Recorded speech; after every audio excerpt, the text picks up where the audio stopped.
Have you realized that nobody really wants your old stuff anymore after 70? For many seniors, this is a question that creeps into the back of the mind, but is often pushed aside because the truth can feel uncomfortable.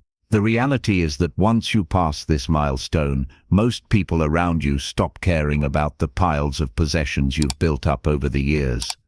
This might sound harsh, but facing it head-on can change how you approach your golden years. In this video, we are diving into 5 harsh truths about decluttering for seniors that no one ever talks about.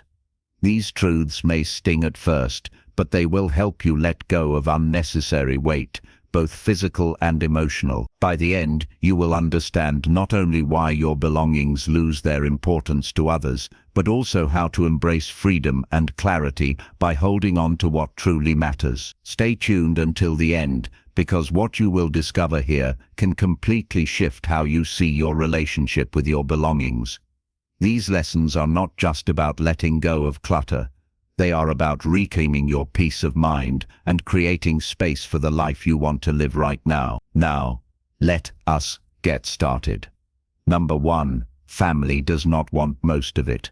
One of the hardest truths to face after 70 is realizing that the family members you love may not want the majority of your belongings. For decades, you may have held on to heirlooms, furniture, or collections, believing that your children or grandchildren would one day treasure them as much as you do.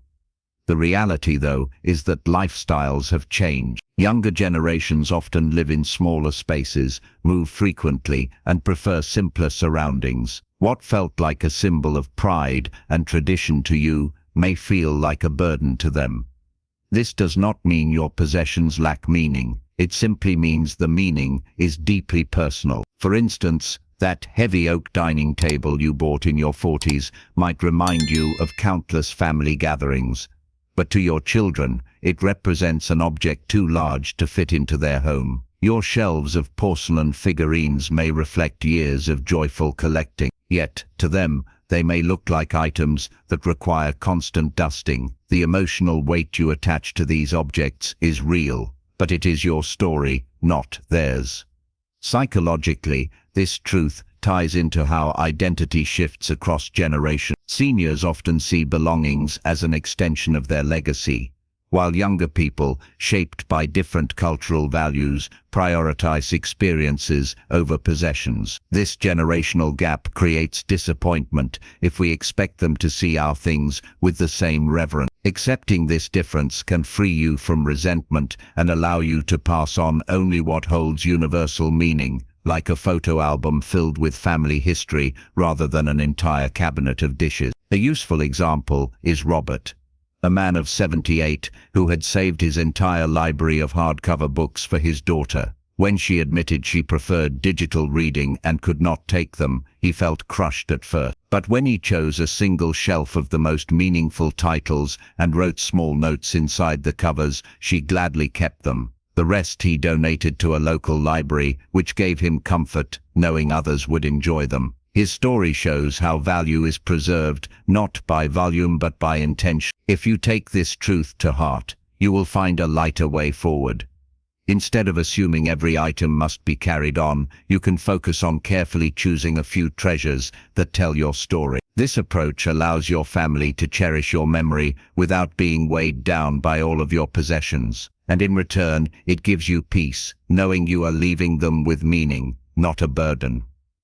Number 2. Most possessions lose market value. Another sobering truth about decluttering after 70 is that most of your possessions are worth far less than you think. Over the years, many seniors hold on to furniture, collections, or household goods with the belief that they might carry significant monetary value. But when it comes time to sell or pass them along, the harsh reality is that the market simply does not value them the way you do. Take furniture as an example. That heavy solid wood bedroom set you purchased in your 50s once represented quality and status. Today, younger buyers want lightweight, modern designs that fit small apartments or minimalist homes. Antique shops are filled with similar pieces, and demand is low. What you view as a timeless investment is often seen by others as dated and impractical. The same is true for fine china, silverware, or crystal. These once treasured symbols of elegance rarely fit modern lifestyles where casual dining and convenience rule. The psychological reason behind this truth is tied to shifting cultural priority. Seniors often attach value to durability and tradition, while younger people focus on flexibility and experience. They are less likely to spend money on objects they perceive as heavy, high maintenance, or out of style. This generational divide makes many cherished items almost unsellable. Consider the story of Linda, age 81, who spent decades collecting decorative plates. She assumed her children or even collectors would treasure them, but when she tried to sell, she found that the plates fetched only a few dollars apiece at estate sale. Instead of clinging to disappointment, she chose to gift one plate to each grandchild with a short written memory about why it mattered to her. Suddenly, what had little monetary value became an emotional keepsake. This truth teaches us that the value of your belongings is not measured in dollars, but in meaning. When you release the expectation of profit, you free yourself from the sting of disappointment. Instead of chasing financial return, you can focus on transforming ordinary items into vessels of memory, choosing only the few that truly tell your story. If you're still watching this video and finding these insights valuable, please comment number 2 below to let me know you're here. And if you haven't subscribed yet, I recommend you subscribe and turn on the bell so you don't miss any videos. Your support helps us continue creating good content to inform and inspire you. Now, let's move forward. Number 3. Clutter creates stress, not comfort. One of the biggest myths seniors hold on to is the belief that keeping everything around brings comfort. At first, it may feel reassuring to sit in a room surrounded by decades of possessions, each one tied to a memory or a moment in time. But over the years, what once symbolized security can quietly transform into clutter that weighs on your mind and body. Instead of offering peace, those piles of items can create a sense of chaos and overwhelm. Psychologically, clutter is strongly linked to anxiety and fatigue. When every corner of your home is filled with things, your brain has to process them constantly. Even when you are not paying attention, your eyes take in the stacks of boxes, overflowing closets, and crowded shelves, which makes it harder to feel relaxed. This invisible pressure builds up, often leading to irritability, forgetfulness, or a restless feeling you cannot shake. At a stage in life when calm and clarity are most needed, clutter has the opposite effect. Research into aging also shows that clutter poses practical dangers. Seniors who keep too many items around are at higher risk of falls and accidents. A home filled with excess furniture or stored boxes creates narrow walkways and unexpected tripping hazards. For someone in their 70s or 80s, a single fall can cause lasting health problems. What may feel like a sentimental decision to hold on to everything can actually become a health risk over time. Take the example of Margaret, a 76-year-old who refused to part with her basement full of holiday decorations, old furniture, and childhood keepsakes. She believed it gave her comfort to know they were there. But every time she went downstairs, she felt drained just looking at the sheer volume. When her son helped her sort through it, she realized that she had not touched most of the items in years. After donating and clearing out the space, she reported sleeping better and feeling lighter, as if a burden had been lifted off her shoulders. Clutter also complicates the emotional lives of those who love you. Family members often hesitate to visit or help because they feel overwhelmed by the sheer volume of stuff. What was meant to symbolize a life well lived can unintentionally push others away. By reducing clutter, you not only give yourself peace, but also create a welcoming environment where relationships can thrive. The truth is that comfort does not come from being surrounded by everything you have ever owned. Real comfort comes from creating a space that is safe, calm, and easy to manage. By letting go of clutter, you give yourself the gift of serenity and give your loved ones a place where they can enjoy your company without distraction. Number 4.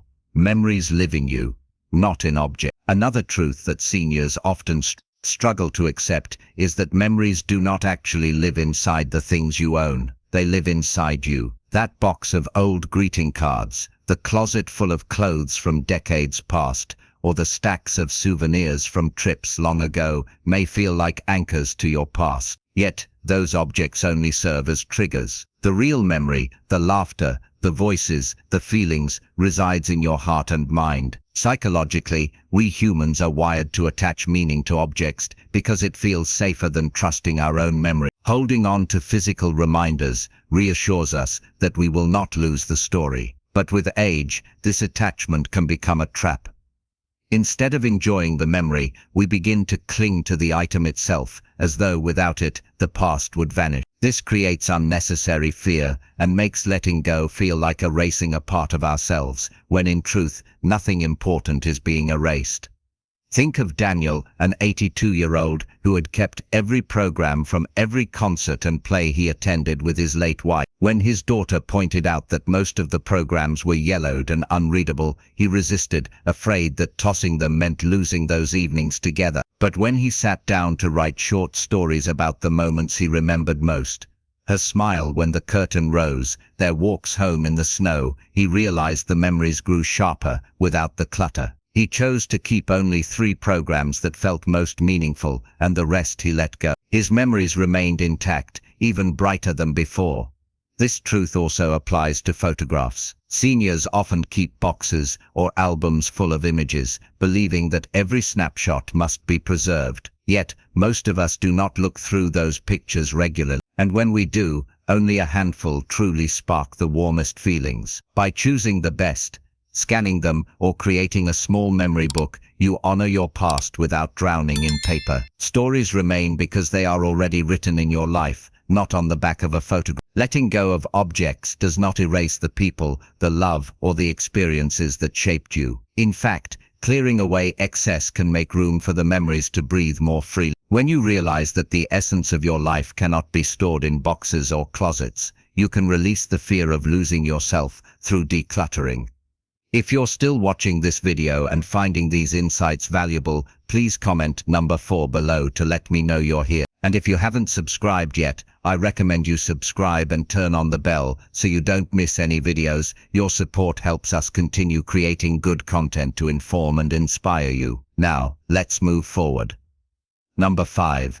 Decluttering is a gift to your loved one. The final truth may be the most difficult to face, but also the most liberating. When you choose to declutter while you are still healthy and able, you are giving a profound gift to the people you care about most. Too often, families are left with the heavy task of sorting through decades of belongings after a parent or grandparent passes away. What should be a time of honoring memories becomes a time of exhaustion, guilt, and even conflict. When you take responsibility for decluttering, you spare your loved ones from that burden. You give them the space to grieve and celebrate your life without being weighed down by endless boxes and decisions. This is not just about kindness. It is about preserving harmony within your family and allowing your legacy to shine through people, not possessions. Psychologically, this choice reflects maturity and foresight. Many seniors fear that letting go of items will make them less relevant or less remembered. In reality, the opposite is true. By clearing away clutter, you show your loved ones that you care enough to protect them from unnecessary hardship. They will remember your thoughtfulness far more than the objects you left behind. Consider the experience of Eleanor, a 79-year-old who spent 2 years slowly decluttering her home. She donated clothing, gave away tools to neighbors, and carefully selected only a handful of keepsakes for her grandchildren. When she passed, her children discovered that the home was easy to manage. Instead of days of sorting, they spent their time sharing stories, laughing, and cooking her favorite recipes together. Eleanor's decision gave her family peace and comfort, which became her true legacy. This truth reminds us that decluttering is not an act of loss, but an act of love. It is a way of showing gratitude for the people who will carry on after you. The fewer things they have to manage, the more energy they will have to honor your life in the ways that truly matter, through memories, traditions, and time spent together. When you look at it this way, decluttering is not only about freeing your own life from the weight of possessions. It is about leaving behind a gift of clarity, ease, and love that your family will never forget. So, in final thought, as we wrap up this video, take a moment to reflect on the 5 harsh truths we have explored together. Which one struck you the most? Was it the realization that family does not want most of your belongings? Or was it the reminder that your memories live inside you, rather than in the objects themselves? Each truth is a chance to see your possessions differently, not as extensions of who you are, but as choices you can make to protect your peace and the well-being of those you love. Decluttering at this stage of life is not about erasing the past. It is about honoring it in a way that sets you free. It is about creating space for calm, joy, and connection while easing the future load for your family. When you face these truths honestly, you discover a new kind of strength, the strength to let go with love. Thank you for joining us today. We'd love to hear from you. Leave a comment below and share one thing you learned today and how you plan to use it in your life. Your thoughts are important to us, so don't hesitate to share them. Reading your comments gives us great motivation and encouragement. If you enjoyed this video and found it helpful, please like, subscribe, and share. Your support helps us continue creating good content to inform and inspire you. Thanks for watching, and we look forward to seeing you in the next video.